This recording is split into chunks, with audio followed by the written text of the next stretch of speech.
Hi, my name is Georgianne, and I'm here with our lovely Professor Henry. Would you like to introduce yourself? Sure. Okay. I'm a professor of finance at the Changkang Graduate School of Business. Before that, I was a professor at UC Berkeley and also at UNC Chapel Hill. I joined CKGSB in 2004, and I started this finance MBA program there. Since 2010, I started teaching blockchain technology in Changkang, and I also started a public chain project called UseChain. Right now, I'm working on decentralized derivatives platform. Very impressive. Okay, we're going to get right into it. So first question, centralization or decentralization is a recurring debate in blockchain. With the coming era of Web 3.0, how do you view the future development of both? Both technology, centralization, decentralization, they have their own advantages. Centralization is very efficient and it's like energy saving, but it has less trust because the centralized agency can be corrupt. Then it can steal all your money and that just disappear. Decentralized technology give you lots of trust because it has multiple verification. However, it's very slow and very inefficient. So it depends on your final purpose. If you want to kind of do trading in traditional vanilla product and it's regulated, then the centralized exchange is the way to go. However, if we want to target a niche market and have like global access, and the efficiency is not a big concern, and the decentralized technology can help you on that. So my view on decentralization and centralization is they are complementary. They are not exclusive. Basically, there's a spectrum from one end decentralized project to other like very centralized exchanges, and they all have room to survive. So it's not like one or the other. It's rather where you want to position yourself, or where you want to what kind of audience you have, what kind of product you have. They can decide which platform, which technology is best for you. So it's not like one is going to always dominate the other. Both can survive. Right, because as we were saying about a lot of people have this, misconception that decentralization and centralization is absolute. It's one or the other. Whereas Professor was just explaining that we can infuse the two, right? But what is the transition of it? Like how, in the process of decentralization, are there certain aspects that deserves more attention, such as security, ease of use, etc.? Yeah, so in terms of security, the decentralized exchange projects, basically you can really trust the codes, right? The blockchain technology is based on coding. As long as the coding is good, then your money is safe. On the contrary, if you leave your money to somebody else, like whether it's a bank can steal your money, with the exchange, they can just disappear.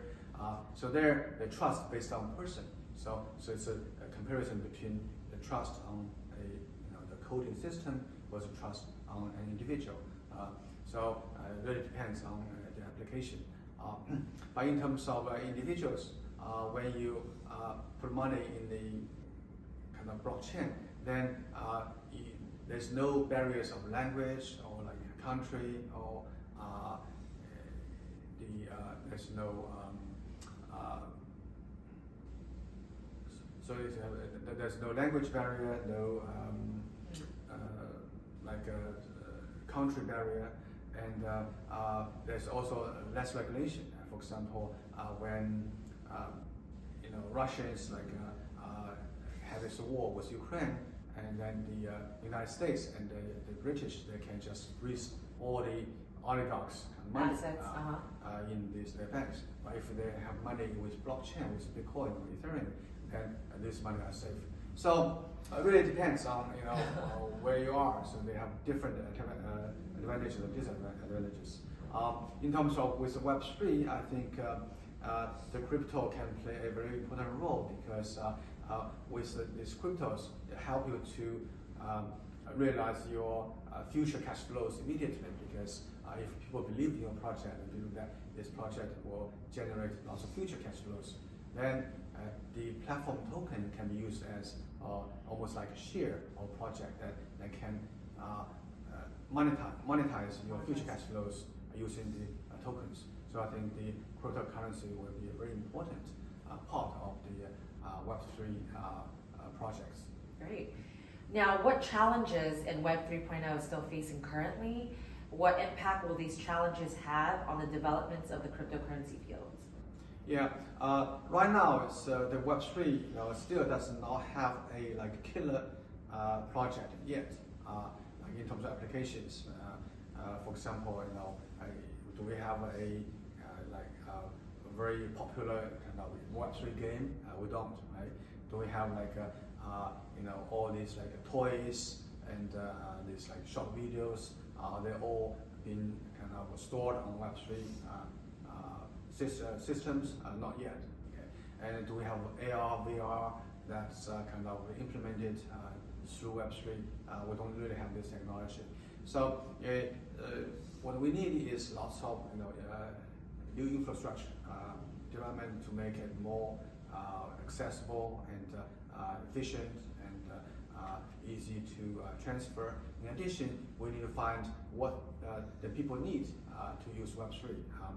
We know Meta tried to use Web3 for their conference, and they have this new AR VR equipment so that you can visualize things. However, those are not really Web3 yet, because they're still Web2. They're controlled by Meta. So in the future, we need all these products to be really decentralized, and then that people have a kind of need for that. So right now we don't really have that. There's one application Step N, I think they call it Run to Earn. Basically, when you exercise and you exercise more, you can earn more tokens, and that can kind of incentivize your exercise. There's this kind of stuff that you can do. For example, in political campaigns, you can also have this tokens to help people, to encourage people to participate in community building, in political activities. It's just still too early. I think we have to let it sink in. That's we need many years of development. But in the future, I think what Web3 does is make the individuals have more power of their own destiny, of their own data. Great. And in the field of cryptocurrency, trading platforms have always played a very important role. Why did you choose to be the financial advisor for Joybit? I think Joybit has a very strong technology. It's very secure, and its leadership team has lots of experience in this area. And also, I think its focus is on derivatives, where there's still lots of room to grow, because in other areas in the spot market and in the futures market, there's already lots of big players out there. But I think Joybit chose an area in derivatives where it's still in its early phase. So there's still lots of market up for grabs. And I like the vision of Joybit. Its focus on the special area that's the derivatives. I think I like to work together with Joybit, and we can grow together and basically make this platform a good place for people to trade. Right. So so that was my fifth question, because your role as a financial advisor to Joybit indicates that Joybit aligns with your idea on the platform and product growth. So your vision, would you like to just clarify the vision for Joybit a little bit, for the future? As a financial advisor, I think my expertise complements with their savvy in technology. So what we can do is we can introduce some new products that's somewhat customized and targeted kind of certain special market. For example, the callable bull and bear contract. It's very popular in Hong Kong, but not traded in the US. Whereas in Hong Kong, it occupies about 1/4 of its market. The options exchange, right now, we know FTX is very strong in options market. However, there's one unique advantage of using blockchain technology is basically it can create its own liquidity using smart contracts, and it can design some very short-term and high leverage products. These kind of products, I think, are not traded in the conventional exchanges.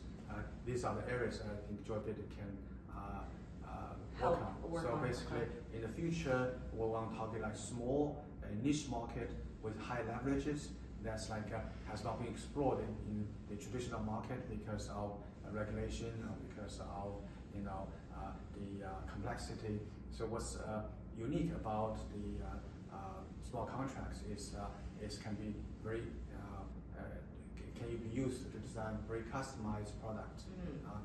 In the past, if the investment banks want to design a product, it takes millions of dollars of research. But with the blockchain technology, the development of new products is much easier. Of course, you still have to market these products. You still have need channels, and I think Joybit has very strong expertise in marketing new products. Great. And what would you say to the people that are not familiar with Web 3.0? How would you recruit the new people onto this new world? And what would you guys be doing to help the newcomers?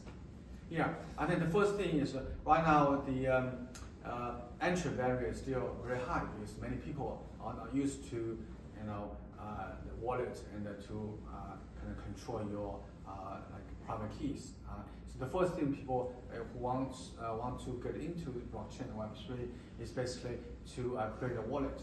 Now it is free to create a wallet, but you have to be very careful. You have to keep private keys. In the future, we can have some new developments. Basically, even you don't remember your private keys, you can use social identification or your email, your phone numbers to cross it, verify your identity, and then reduce this kind of need to remember all your private keys. But first thing first is basically before we in there, we still have memorize all the private keys. And if you are interested, the first thing to do is to create the wallet. Okay. Well, that was really great. I hope we learned a lot today from Professor. Thank you so much for joining in on this conversation. Thank you. Thank you. Yeah.